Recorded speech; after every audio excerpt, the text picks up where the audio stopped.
नमस्कार आप सभी को। आज काफ़ी दिनों बाद फिर हाजिर हूँ एक और नए प्रयोग की जानकारी के साथ।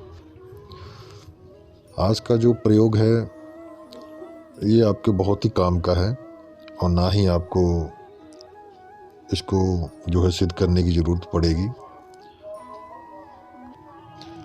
बस आपको करना क्या है, मेरी बताई हुई विधि के अनुसार आपको कार्य करना है और इस शब्द का जो है आप प्रभाव भी देखने को मिलेगा। और इस शब्द से आपको बहुत सारे फ़ायदे होंगे। अगर आपको किसी से कोई काम निकलवाना है या काम करना है तो आपको लगता है उसमें कोई बाधा आ सकती है, तो इस शब्द को पढ़ना है आपको अपनी हथेलियों पर। 11 बार पढ़ सकते हैं, 21 बार पढ़ सकते हैं, 31 बार पढ़ सकते हैं, जैसी आपकी इच्छा हो। ये आपकी ऊर्जा के ऊपर डिपेंड करता है कि आपकी ऊर्जा कैसी है।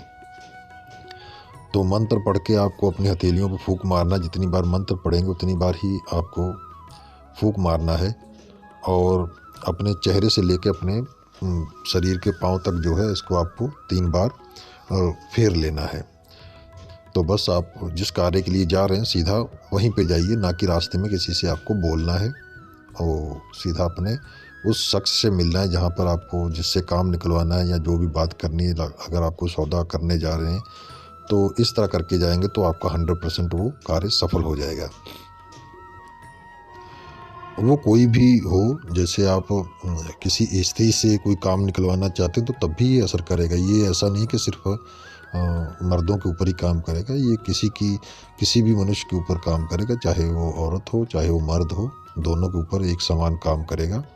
इससे आप किसी समागम में गए हैं या प्रोग्राम में गए हैं तो अगर आपको लगता है कि मुझे सब जो है नोटिस करें, आपकी तरफ आकर्षित हों, जिसे कहते हैं सभा को सम्मोहन करना, तो आपको एक जो है लोबान का टुकड़ा लेना या लोबान धूप भी ले सकते हैं। तो उसको 108 बार अभिमंत्रित कर लीजिए इसी शब्द से।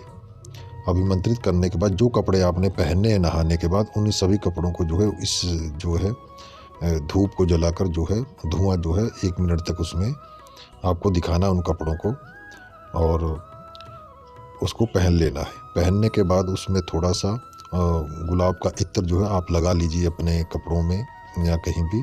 तो आप जाइए और जहाँ भी आप जाएंगे आप नोटिस किए जाएंगे, सब मतलब सम्मोहन का कार्य होगा। जहाँ भी जाएंगे आपकी तरफ जो है लोग आकर्षित होंगे।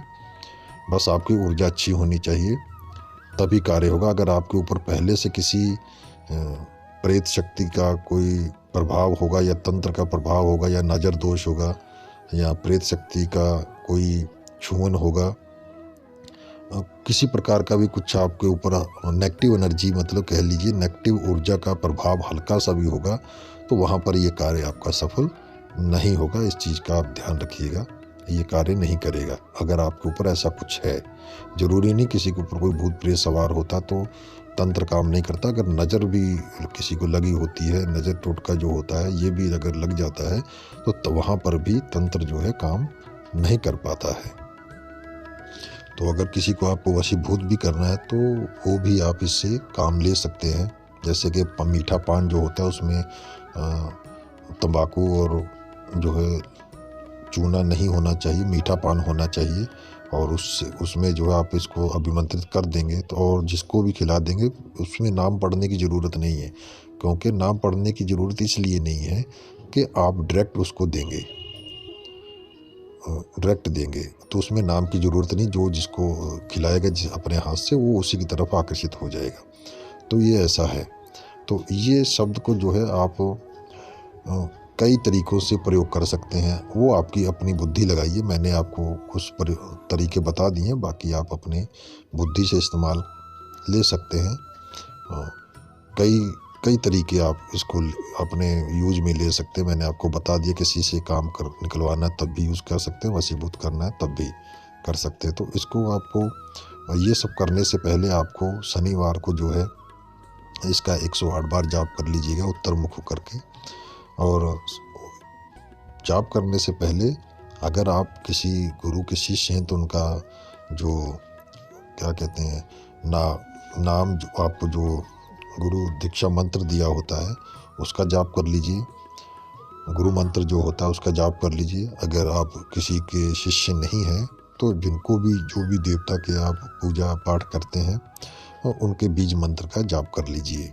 उसके बाद जो है इस शब्द का जाप करिएगा और जाप करने से पहले एक दिया जरूर जलाइएगा और किसी बर्तन में उस दिए को रखिए और मिठाई रखिए और कुछ फूल रखिए। ये आप ज़रूर करिएगा। फिर अगरबत्ती जलाइए और फिर अपने इष्ट का जो भी आप जो पूजन करते हैं उनका बीज मंत्र का जाप करने के बाद इस शब्द का जो है आपको 108 बार जाप कर लेना है। उसके बाद अगर हो सके तो आप एक हवन भी जरूर कर दीजिए इसी शब्द का।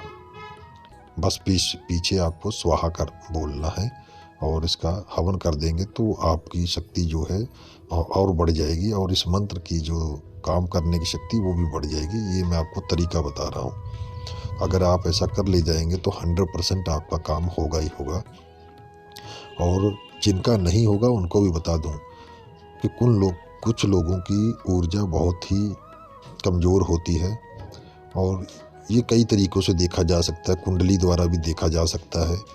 और सूर्य की पोजीशन क्या है, शनि की पोजीशन क्या है और मंगल की पोजीशन क्या है, इन तीनों से भी पता चल जाएगा। और गुरु जो है बृहस्पति की क्या पोजीशन है, तो तभी आप तंत्र मंत्र में भी सफलता प्राप्त कर पाएंगे। अगर आपको लगता है कि आपके द्वारा कोई मंत्र काम नहीं करते हैं तो मुझे लगता है कि आपको कहीं पर किसी अच्छे विद्वान जो पंडित होते हैं जिन्होंने पढ़ाई की होती है, झोला छाप से नहीं, जो पढ़े लिखे जिनको अच्छी तरीके से गणना आती है, उनसे आप कुंडली दिखवाएंगे तो वो आपको बता देंगे कि आप तंत्र में कहाँ किस ग्रह की वजह से सफलता आपको प्रदान नहीं हो पा रही या आप इसमें कभी सफल होंगे भी कि नहीं। क्योंकि वहाँ से कुंडली में कितना बल है, उसमें कितनी पावर है, ये पता चल जाता है। तो ये नहीं कि सब कुछ आपके अंदर ही है, सब आपके हाथ में, ऐसा कुछ नहीं होता है। कुंडली से भी पता लगाया जा सकता है कि आप कितने सफल हो पाएंगे, कितने नहीं हो पाएंगे। अगर सफल नहीं हो पा रहे हैं तो किस वजह से नहीं हो पा रहे हैं, उस ग्रह को आपको मजबूत करना होगा। ज़्यादातर तो सूर्य, मंगल, शनि और बृहस्पति को ही मान्यता दी जाती है इस लाइन में। तो इनसे ही बल प्राप्त होता है तंत्र विद्या में। हमेशा याद रखिएगा, इन चीज़ों का बहुत महत्व होता है जो कि यूट्यूब पर बताया नहीं जाता है। और मंत्रों का प्रयोग करने का भी एक समय होता है, नक्षत्र होता है, दिन होता है, घड़ी होती है, महीना भी होता है। ठीक है, तो ये चीज़ों का ध्यान रखना बहुत ज़रूरी है। स्वयं सिद्ध होते हैं, अपना कार्य करते हैं, लेकिन उन्हीं के मुख से काम करते हैं जिनकी ऊर्जा प्रबल होती है, तभी। नहीं तो अन्यथा अन्य लोगों की नहीं होगी, भले ही वो क्यों ना उनके पास दूसरे मंत्र काम करते होंगे, लेकिन ज़रूरी नहीं कि हर मंत्र उनके मुख से काम करे। ये मैं कभी नहीं गारंटी दूंगा आपको, क्योंकि आप देखिएगा कुछ मंत्र आपके काम करेंगे एक ही गुरु के द्वारा, और कुछ मंत्र आपके काम नहीं करेंगे। तो वो ऊर्जा की डिपेंड करता, कुछ मंत्र आपकी ऊर्जा खींचते हैं, ठीक है, तो उसकी वजह से प्रभाव पड़ता है। तो ये आपको ही देखना है। अगर आपको लगता है कि आपकी कुंडली में ये चीज़ आपको नहीं देखना आता या दिखवाएंगे, तो मुझसे अगर दिखवाना चाहते तो आप मेरे व्हाट्सएप नंबर पर जो है मैसेज कर सकते हैं। तो उसका मैं शुल्क लूँगा बताने का, क्योंकि मैं भी ऐसे नहीं देखूंगा, क्योंकि उसमें समय लगता है, हर चीज़ को देखना होता है, विश्लेषण करना होता है, तभी बता पाऊंगा। तो ज़रूरी नहीं कि मैं ही देखूंगा, आप कहीं भी दिखा सकते हैं। आपको पैसे देने हैं, पैसे देकर आप कहीं भी दिखा सकते हैं, लेकिन हाँ, कहीं जहाँ भी दिखाइएगा वहाँ पर अच्छे जो है विद्वान हैं उनको दिखाइएगा, जो कि आपको सही जानकारी दे सके कि आपके लिए तंत्र लाइन सही है कि नहीं। अगर है तो क्यों नहीं सफलता प्राप्त हो पा रही, किस ग्रह की वजह से। कोई ना कोई तो ऐसा ग्रह होगा जो बाधा कर रहा होगा, तभी आप सफलता प्रदान नहीं कर पा रहे। तो उसे आप उच्च कर लेंगे, सही कर लेंगे, तो आपको जो है सारी चीज़ों में सफलता मिलनी शुरू हो जाएगी। तो मेरी जानकारी एकदम सटीक है, मैं कभी भी गलत नहीं बताता हूँ। अगर आप इस तरह मेरे बताए हुए रास्तों पे चलेंगे तो अवश्य सफल हो जाएंगे। तो आज्ञा दीजिए, फिर मिलूँगा किसी और नए प्रयोग की जानकारी के साथ। तब तक के लिए नमस्कार।